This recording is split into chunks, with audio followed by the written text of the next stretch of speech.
গল্প সমাহার বাই অপরাজিতা চ্যানেলে আজকের নিবেদন রঞ্জন বন্দ্যোপাধ্যায়ের আমি রবি ঠাকুরের বউ, মৃণালিনীর আত্মকাহিনী।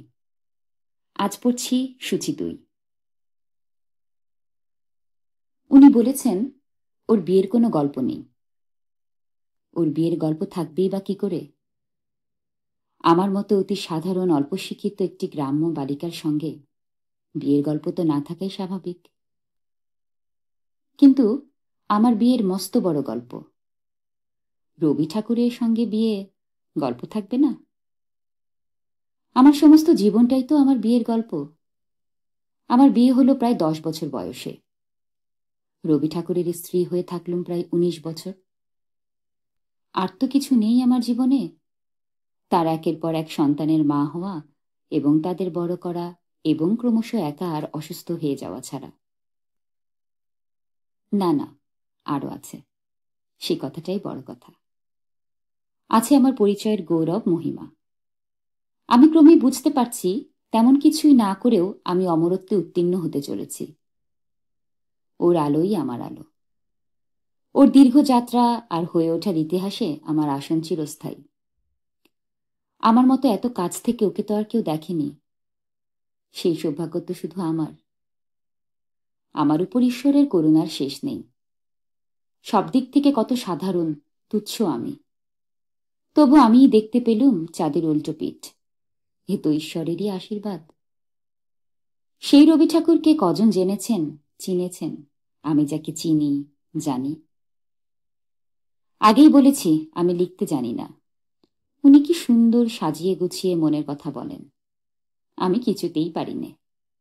ওর সঙ্গে ঘর করলুম, যদি একে ঘর করা বলে। যা হোক, কাটালুম তো এতগুলো বছর একসঙ্গে। কিন্তু কিছুতেই লেখার ব্যাপারটা রপ্ত করতে পারলুম না। কিন্তু তবু যত শারীরিকভাবে ক্লান্ত হয়ে পড়ছি, যতই আর সংসারের ভার বহন করতে পারছি নে, যতই খুব একা লাগছে, ততই মনে হচ্ছে কিছু একটা লিখে সময় কাটাই। দেখেছি লিখলে বেশ সময় কেটে যায়। কিন্তু কি লিখি? কেন? নিজের কথা। আমি তো লেখক নই ওর মতো যে বানিয়ে বানিয়ে লিখব। নিজের কথা লিখি তো বানাতে হয় না, একবারে রেডিমেড গপ্প। নিজের কথা লিখি কিভাবে? আমার দিক থেকে আমি আমার জীবনটাকে যেভাবে দেখেছি ঠিক সেইভাবে, সেটাই লিখে ফেলি। সেই দেখাটা আপনাদের রবি ঠাকুরের মতো নাও হতে পারে, তা না হওয়াটাই স্বাভাবিক। উনি যদি লেখেন কোনোদিনও আমাদের কথা, আমাদের নিয়ে ওর জীবনের কথা, লিখবেন কি কোনোদিন? সেই লেখা তো ছাপার অক্ষরে বেরোবে, সবাই পড়বে। একেবারে অন্য দৃষ্টিকোণ থেকে লেখার মতো লেখা। রবি ঠাকুরের লেখা বলে কথা, আমাদের চেয়ে লেখাটা তখন বড় হয়ে উঠবে। আমি তো আর ছাপাবার জন্য লিখছি না, লুকিয়ে রাখার জন্য লিখছি। যেমন ওকে লেখা আমার চিঠি, সেসব সব আমি জানি। আমার সঙ্গে চিতায় উঠবে। কেউ কোনোদিন খুঁজেও পাবে না তাদের। এই লেখাটার ভাগ্যে কি আছে কে জানে। আমার বিয়ের বেশ বছর পরে উনি শিলাইদহে জমিদারির দেখাশোনা নিয়ে ব্যস্ত। কত কি লিখছেন, গল্প, কবিতা, গান। ওর কাজ আর খ্যাতি ক্রমশই বাড়ছে। আমি তো তেমন কিছু বুঝি না, দূর থেকে শুধু ওর মঙ্গলই চাই। উনি দূরে আছেন, মন কেমন করে। কতদিন দেখা হয় না, কিন্তু এও ভাবি দূরে আছেন বলেই হয়তো ভালো আছেন, আপন মনে কাজ করতে পারছেন। জোড়াসাঁকোর বাড়িতে বিশেষ করে মেয়ে মহলে কূটনীতির শেষ নেই, শুধু সাংসারিক মারপ্যাচ, যে যার নিজের স্বার্থ নিয়ে আছে। সেই খোয়াখুয়ির মধ্যেই আমি পড়ছি। যতখানি পারি মানিয়ে চলার চেষ্টা করি।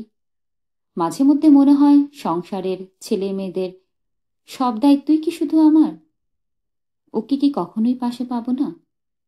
বলতে গেলে আমি এখন বাড়ির গিন্নি, যদিও আমি কিন্তু এবারের ছোট বউ। ওকে সুবিধে অসুবিধে জানাবার উপায় নেই। উনি দিনরাত ভেসে চলেছেন পূর্ব বাংলার নদীপথে। পদ্মার চরে কোনো অজানা প্রান্তরের পাশে উনি বোটের মধ্যেই দিন কাটাচ্ছেন। কখনো বা ইছামতিতে, কখনো দীঘাপতিয়ার জলপথে, কখনো সুদূর নোয়ালঙ্গে একা। তার সঙ্গে যোগাযোগের কোনো উপায় নেই। কখনো হয়তো তার চিঠি এলো এক কালীগ্রাম থেকে, তারপর খবর আসে তিনি নাটোরে, তিনি পতিশরে, তিনি কুষ্টিয়ায়। আমি যখন নিজের কথা ভাবি তখন দেখি 15 বছর ধরে আমি আসলে জোড়াসাঁকোর বাড়ির কাজের লোকই হয়ে গিয়েছি। না হয়ে উপায় বা কি? বাড়ির বড় বউ সর্বসুন্দরী বহুকাল হলো মরে বেঁচেছেন। বড় বউ মানে আমার বড় ভাসুর দ্বিজেন্দ্রনাথের স্ত্রী। আমার মেজজা জ্ঞানদানন্দিনী মানে সত্যেন্দ্রনাথের বউ। তিনি তো বিলেত ফেরত মেম সাহেব, প্রথম ভারতীয় আইসিএসের স্ত্রী বলে কথা। তিনি জোড়াসাঁকোর সংসার ছেড়ে থাকেন সাতপাড়া পার্ক স্ট্রিটে। এলাহি ব্যাপার।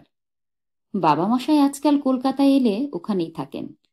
মেজজায়ের এক ছেলে, এক মেয়ে, সুরেন আর ইন্দিরা। আরেকটি ছেলে হয়েছিল, ভারী মিষ্টি দেখতে। নাম দেওয়া হয়েছিল কবীন্দ্র, তবে সবাই ডাকত চবি বলে। সে বিলেতে মারা গেল 2 বছর বয়সে। বোধহয় বিলেতের ঠান্ডা সহ্য করতে পারিনি। এবার আসি আমার সেজজা নিপময়ীর কথায়। আমার সেজ ভাসুর হেমেন্দ্রনাথ মারা গিয়েছেন প্রায় 40 বছর বয়সে। 11টি ছেলেপুলে নিয়ে নিপময়ী বিধবা, এবং বিধবা হওয়ার পর থেকে তিনি সংসারের কুটুটি নাড়েন না। ধম্মকম্ম নিয়ে আলগোছা হয়ে থাকেন একপাশে। আমার আরও এক যা আছে। ইনি আমার শ্বশুরমশায়ের 4র্থ পুত্র বীরেন্দ্রনাথের স্ত্রী প্রফুল্লময়ী। প্রফুল্লময়ী নিপময়ীর ছোট বোন। নিপুময়ীর তো বিয়ে হয়েছে হেমেন্দ্রনাথের সঙ্গে। পরের ভাই বিয়ে করলেন নিপুময়ীর ছোট বোন প্রফুল্লময়ীকে। তার কারণ, এদের বাবা হরদেব চট্টোপাধ্যায় আমার শ্বশুরমশায়ের খুব ভক্ত ছিলেন। অতএব ভক্তের 2 কন্যাকে 2 ছেলের বউ করে নিয়ে এলেন বাবা মশাই। ভাগ্যে সুখ সইল না। হঠাৎ পাগল হয়ে গেলেন প্রফুল্লময়ীর স্বামী বীরেন্দ্রনাথ। আপনাদের রবি ঠাকুর একদিন আমাকে হেসে বললেন, আমার দাদা পূর্ণ উন্মাদ আর আমি অর্ধেক। আমি বললুম, বালাই ষাট, তুমি পাগল হতে যাবে কেন? উনি বললেন, কবি মাত্রই অর্ধোন্মাদ। আমার ভাসুর যখন উন্মাদ রোগে আক্রান্ত, সে অবস্থায় ওর একমাত্র পুত্র বলেন্দ্রনাথের জন্ম হল, এবং বলেন্দ্রনাথ মারা গেল মাত্র 29 বছর বয়সে। বলু আমাকে সংস্কৃত, ইংরেজি সব শিখিয়েছিল। ও ছিল আমার খুব কাছের বন্ধু। ওর মৃত্যুর পর আমি আরও একা হলুম। বলুর কথায় পরে আসছি। যতটুকু বলা যায় ততটুকুই বলবো বলুর আর আমার বন্ধুত্বের কথা। তবে এখন তো জোড়াসাঁকোর বাড়ির জটিল পরিবেশের কথা বলছি, যার মধ্যে আমি একা বছরের পর বছর কাটিয়েছি, এবং বলা যেতে পারে শেষই হয়ে গিয়েছি।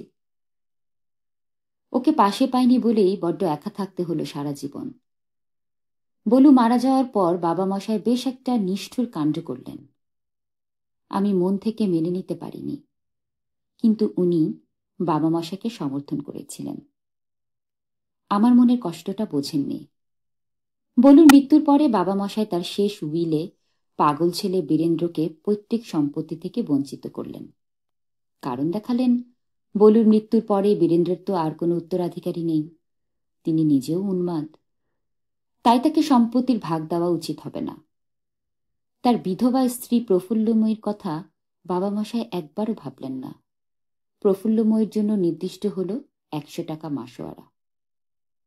প্রফুল্লময়ী অর্থচিন্তায় ভেঙে পড়লেন। জোড়াসাঁকোর পারিবারিক পরিবেশ কেমন যেন অন্ধকার আর ঘোরালো হয়ে উঠল। উনি দূর থেকে তার কতটুকু আঁচ করতে পেরেছিলেন জানি না। আমার মনে হয়েছিল বাবা মশাই প্রফুল্লময়ের উপর অবিচার করলেন। আপনাদের রবি ঠাকুর কিন্তু বাবা মশাইয়ের সিদ্ধান্তকেই সমর্থন করে আমাকে একটি চিঠিতে জানালেন, নব উঠানের এক ছেলে সংসারের একমাত্র বন্ধন নষ্ট হয়েছে, তবু তিনি টাকা কড়ি, কোম্পানির কাগজ কেনাবেচা নিয়ে দিনরাত্রির যেরকম লেগে রয়েছেন তা দেখে সকলেই আশ্চর্য এবং বিরক্ত। চিঠি পড়ে আমার মনে হলো অন্তত আমার স্বামীটি বেশ রেগেই রয়েছে।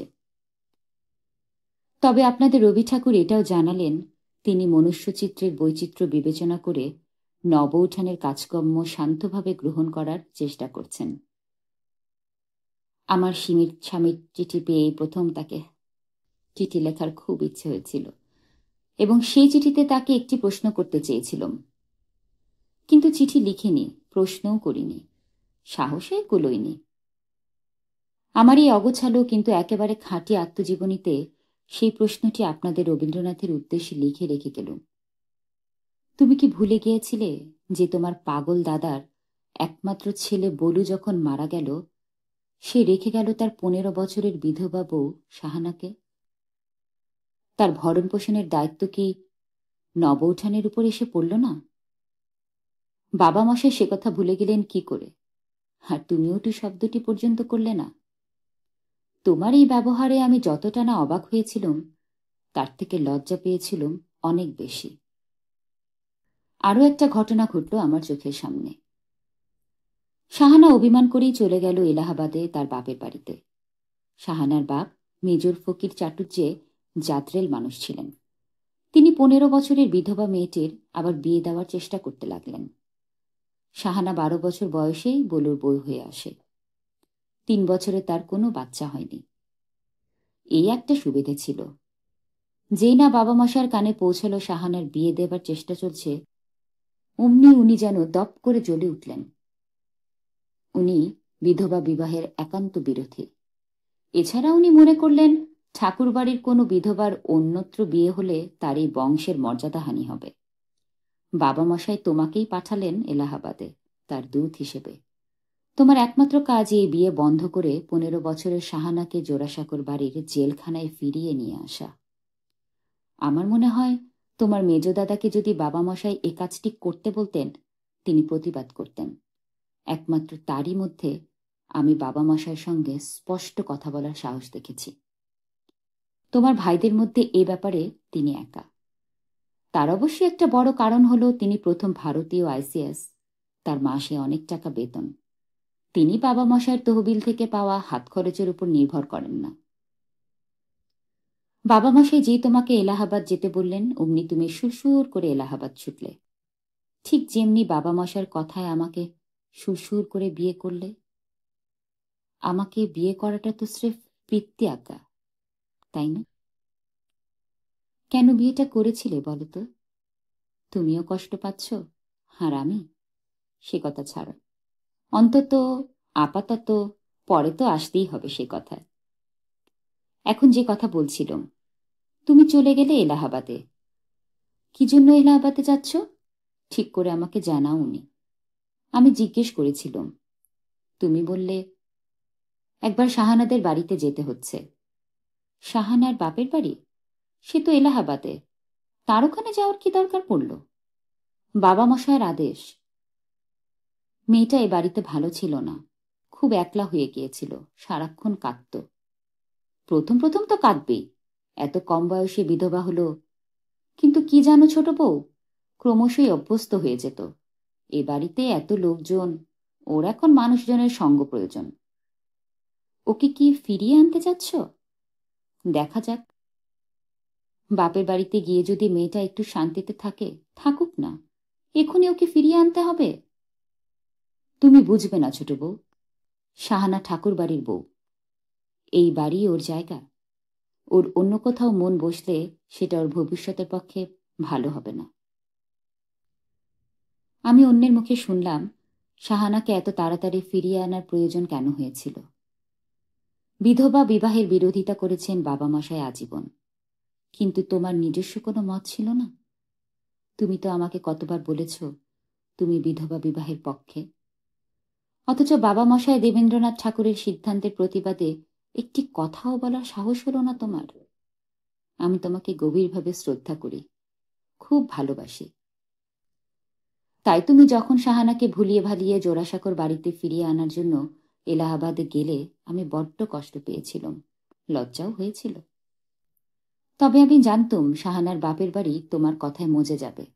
আর সাহানা তো একরত্তি মেয়ে, ওর আবার মতামত আছে নাকি।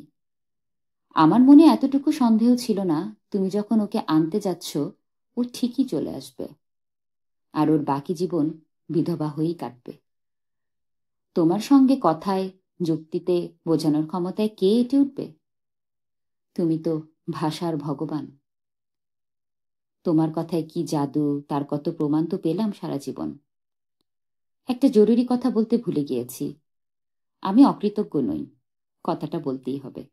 কথাটা হলো, জোড়াসাঁকোর বাড়িতে আমি যখন খুব একা, সংসার সামলাতে হিমশিম খাচ্ছি, তখন আমার বড় ননদ সৌদামিনী কিছুদিন আমার সঙ্গে হাত মিলিয়ে হাল ধরেছিলেন, এবং কিছুদিনের মধ্যেই নিশ্চয়ই বুঝেছিলেন কাজটি বড় সুবিধের নয়। বেশি দিন পারলেনও না।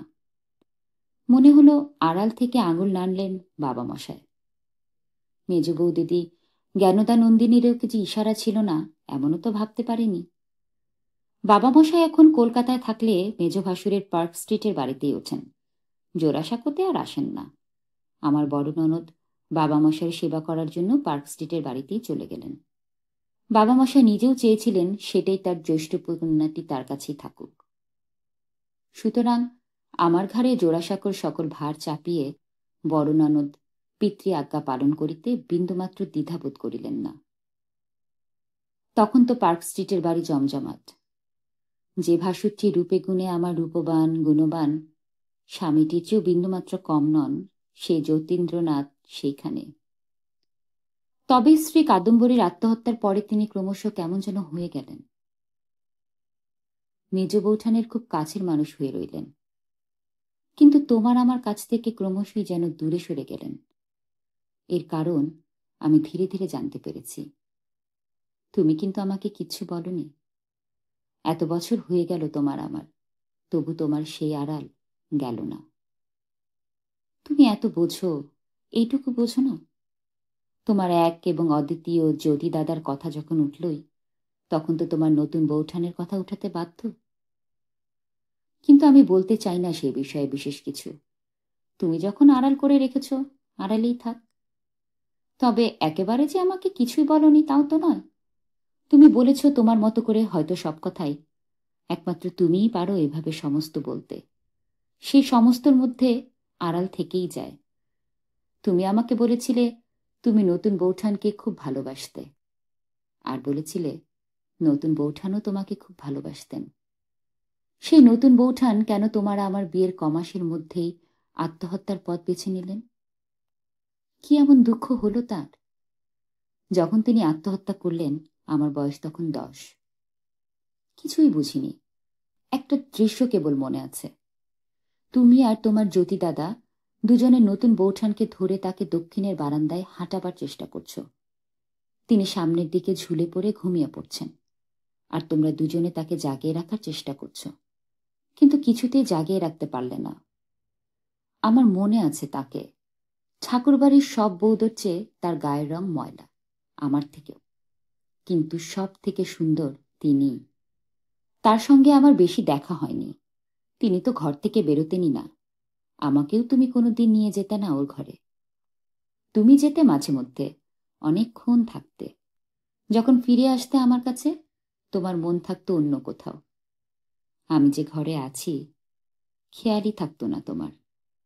দু একদিন সাহস করে জিজ্ঞেস করেছিলাম, কি কথা হলো গো? তুমি কোনো উত্তর দাওনি। জিজ্ঞেস করেছিলাম, আমার একা যেতে ভয় করে, তুমি একদিন নিয়ে যাবে ওর ঘরে? তুমি বললে, ওকে একা থাকতে দাও, ওকে তুমি বুঝবে না। যখন নতুন বৌঠান আত্মহত্যার চেষ্টা করেও দুদিন বেঁচে থাকলেন, বৌঠানের খুব অসুখ। জানতে চাইলুম কি হয়েছে? তুমি বললে, ডাক্তার তো দেখছে, শক্ত ব্যামো। তারপর এ বাড়িতে থাকতে থাকতে নানা গল্প, কানাঘুষো, উড়ো কথা শুনতে শুনতে এইটুকুই অন্তত বুঝতে পেরেছি, নতুন বৌঠান বিষ খেয়ে আত্মহত্যা করেছিলেন। ওর কোনো ব্যামো হয়নি। একটা জলজ্যান্ত মানুষ, কি কম বয়স, আত্মহত্যা করল কেন? সব চুপ, কেউ কিচ্ছু জানে না। আমি বাতাসে কান পেতে জানতে পারছিলাম, খুব আস্তে আস্তে আমার রবি ঠাকুর আর তার নতুন বৌঠানের বয়স ছিল খুব কাছাকাছি।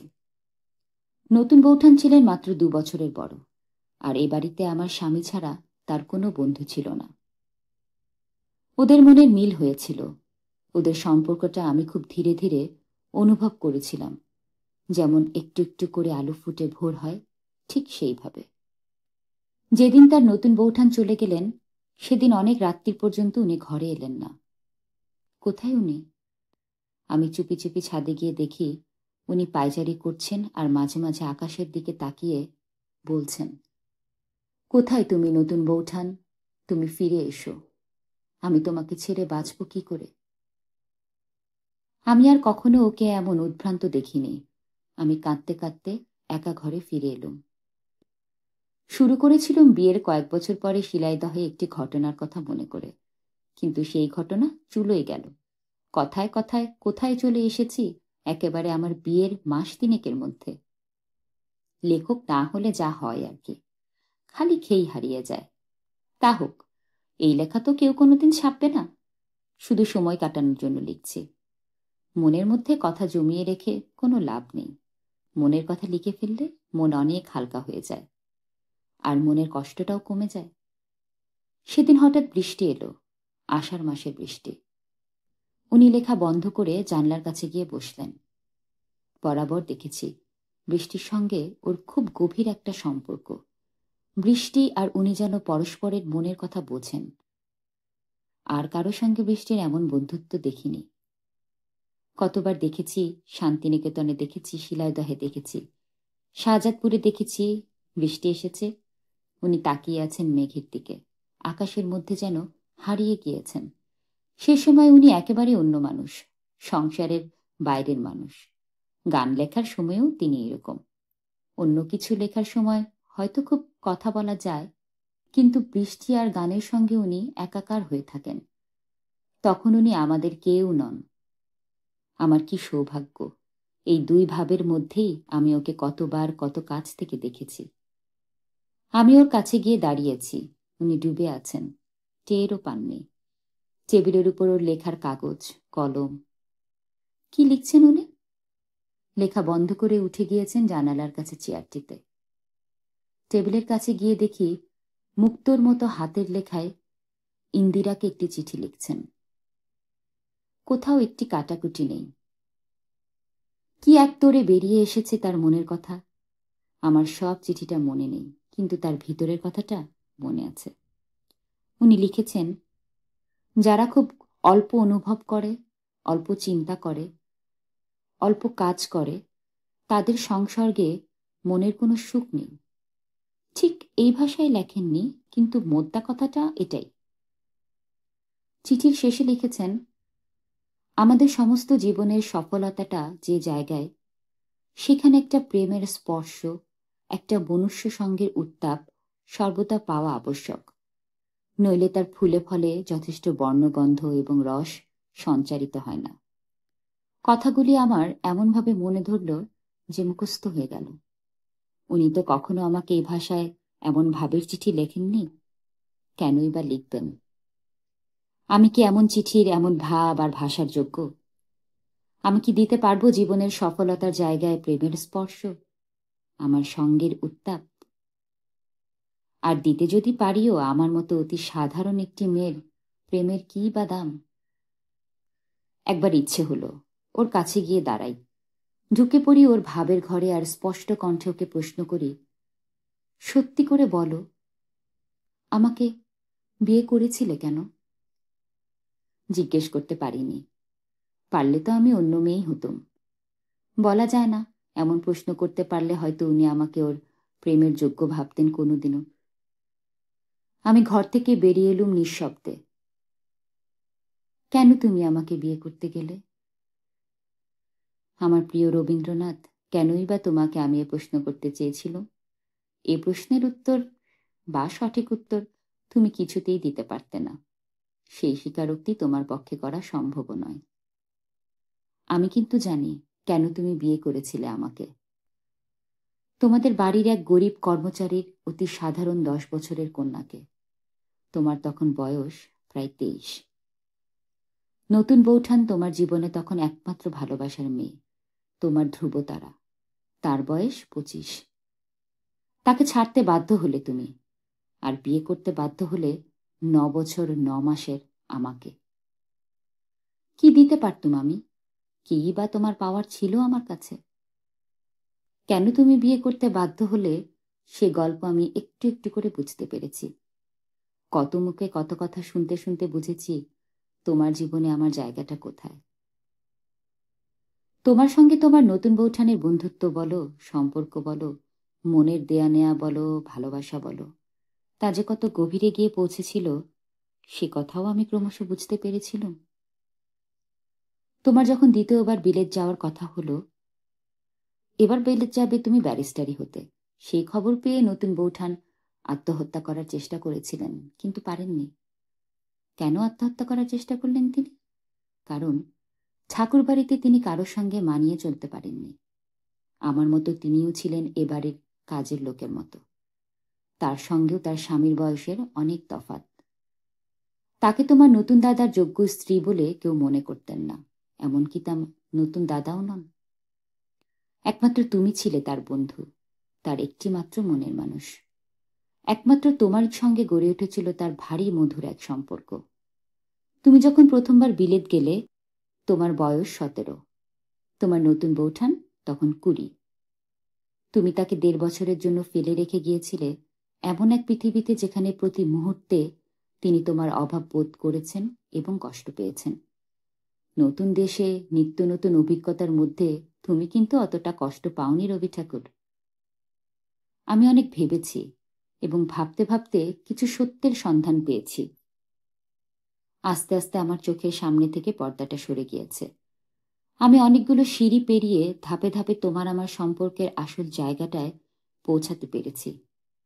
সেটা হলো সত্যের তলানি। যে কথা বলছিলাম, তুমি বিলেত যাওয়ার আগে আমেদাবাদে গেলে তোমার মেজ দাদার কাছে। তিনি চাইলেন বিলেত যাবার জন্য তোমাকে তৈরি করতে। কেমনভাবে তৈরি করা? বিদেশকে যারা দেশের রস দিতে পারে সেই রকম মেয়েদের সঙ্গে তোমাকে মিলিয়ে দিয়ে তৈরি করা। তোমাকে পাঠিয়ে দিলেন বোম্বেতে বন্ধু ডাক্তার আত্মারাম পাণ্ডুরঙের বাড়িতে থাকার জন্য। সেই বাড়িতে থাকে আত্মারামের সদ্য বিলেত ফেরত সুন্দরী কন্যা। এই মারাঠি মেয়ে শেখাবে তোমাকে বিলিতি বলি, তার সাথে আদব কায়দাও। কিন্তু সে তো তোমার প্রেমে পড়ল গো রবি ঠাকুর। তোমার প্রেমে কে না পড়বে বলো? তুমিও পড়লে তার প্রেমে, সেটাই তো খবর। সেই মেয়ের মারাঠি নাম ছিল আন্না। তুমি ভালোবেসে তার নাম রাখলে নলিনী। তুমি তাকে নিয়েই লিখলে তোমার কাব্য, কবি কাহিনী। তোমার বড় দাদা আমার বিয়ের পরে আমার আইবুড়ো নাম ভবতারিণী বদলে নতুন নাম রাখলেন মৃণালিনী। কেন মৃণালিনী অনেক পরে জেনেছিলাম। নলিনী কি মৃণালিনী নয়? আমার নাম শুনলেই যাতে তোমার জীবনের প্রথম প্রেমিকার কথা মনে আসে, তাই আমার নাম হলো মৃণালিনী। কারণ নলিনী মৃণালিনী। আমি অন্য এক মেয়ের ছায়া হয়ে এলুম তোমার জীবনে। প্রথম থেকেই আমার নিজের বলতে কিছুই রইল না, মুছে দিলে তোমরাই। নলিনীকে অবশ্য ভুলতে তোমার বেশি সময় লাগেনি। তোমার মুখেই আমি নলিনীর গল্প শুনেছি। সেই মেয়ে যে চাঁদনি রাতে তোমার খাটে একা বসে বলেছিল, আমার হাত ধরে টানো তো দেখি টাগোয়াফারকে যেতে। সেই মেয়ে যে তোমাকে বলেছিল, রাখলাম আমার হাতের দস্তানা তোমার সামনে, এবার আমি ঘুমিয়ে পড়ছি। এই সুযোগে যদি দস্তানাটা চুরি করতে পারো তাহলে তুমি পাবে আমাকে চুমু খাবার অধিকার। কি সাহসী মেয়ে গো! পারবো কখনো অচেনা পুরুষকে এসব কথা বলতে? তুমি তো তার প্রেমে পড়বেই। কিন্তু বিলেতে মেম সাহেব দেখে নলিনীকে গেলে ভুলে কদিনের মধ্যেই রবি ঠাকুর। অথচ কবি কাহিনী ভগ্ন হৃদয় তাকে নিয়েই লেখা। নলিনীকে ভুললে কার প্রেমে পড়ে?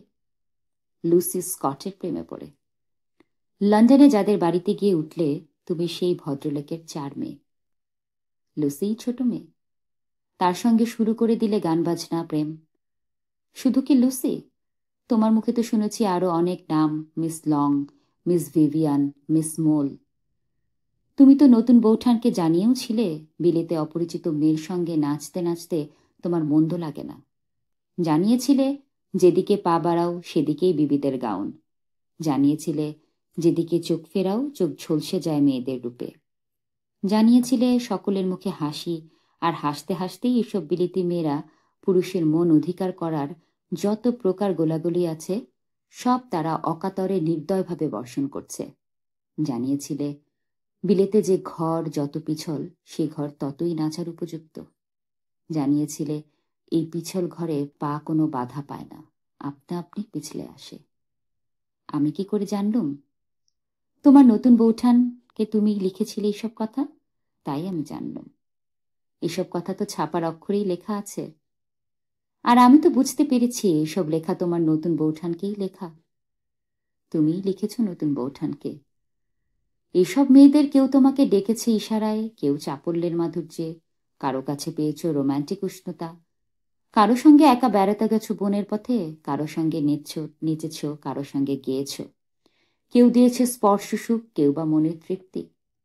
তুমি তো নিজেই লিখেছ রবি ঠাকুর, তোমার চেহারাটা যে নেহাত মন্দ নয় এ কথা তুমি প্রথম টের পেলে বিলেতে। তুমি তো স্বীকার করেছ তোমার বয়স হয়েছিল একটু দেরিতেই। ইঙ্গিতে বলেছ বিলেতের মেয়েরাই তোমাকে প্রাপ্তবয়স্ক করল, তাই তো? আমি তখন তোমার জীবন থেকে অনেক দূরে। আমি তখন ফুলতলি গ্রামে বছর পাঁচেকের শিশু। আরো বছর পাঁচেক পরে তোমারই সঙ্গে আমার বিয়ে হবে। ভাবো একবার, কি এক অসম্ভব অবাস্তব ঘটনা ঘটল বলো তো। একদিকে তোমার জীবনে ধ্রুবতারার মতো জলজল করছেন নতুন বৌঠান কাদম্বরী দেবী, আর অন্যদিকে তুমি শরীরে মনে বড় হয়ে উঠছ বিলেতে। বিলিতি মেয়েদের সঙ্গে সুখ পাচ্ছ, আন্নার মতো মারাঠি মেয়েও এসেছে তোমার জীবনে। কেউ তোমাকে বলেছে আমার দস্তানা চুরি করলে আমাকে চুমু খাবার অধিকার পাবে তুমি, আর কেউ তোমার উপর অকাতরে বর্ষণ করছে মন অধিকারের গোলাগুলি। সে সব ছেড়ে কিংবা ছাড়তে বাধ্য হয়ে তুমি বিয়ে করলে আমাকে। কেন রবি ঠাকুর, কেন? সেই কেনর উত্তর আমাকে তুমি দাওনি, দিতে পারোনি, অন্য কেউই দেয়নি। তবে সেই কেনর উত্তর ছড়িয়েছিল ঠাকুর বাড়ির মেয়ে মহলের নানা টিপ্পনিতে, আর চোখের চাউনিতে, বিদ্রুপে, নানা কথাবার্তার চোরা স্রোতে। যেমন করে ডুবুরি ডুব সাঁতার দিয়ে আহরণ করে সাগরতলার মণিমুক্ত, তেমনি করে আমিও পেয়েছি আমার গভীর ব্যথার নীলকান্তমণি, আমার সেই কেনর উত্তর। এতক্ষণ শুনছিলেন রঞ্জন বন্দ্যোপাধ্যায়ের আমি রবি ঠাকুরের বউ মৃণালিনীর আত্মকাহিনী। আজ পড়ছিলাম সুচিতই। সঙ্গে থাকার জন্য ধন্যবাদ। ভালো থাকবেন সবাই, শরীর ও মনের যত্ন নেবেন।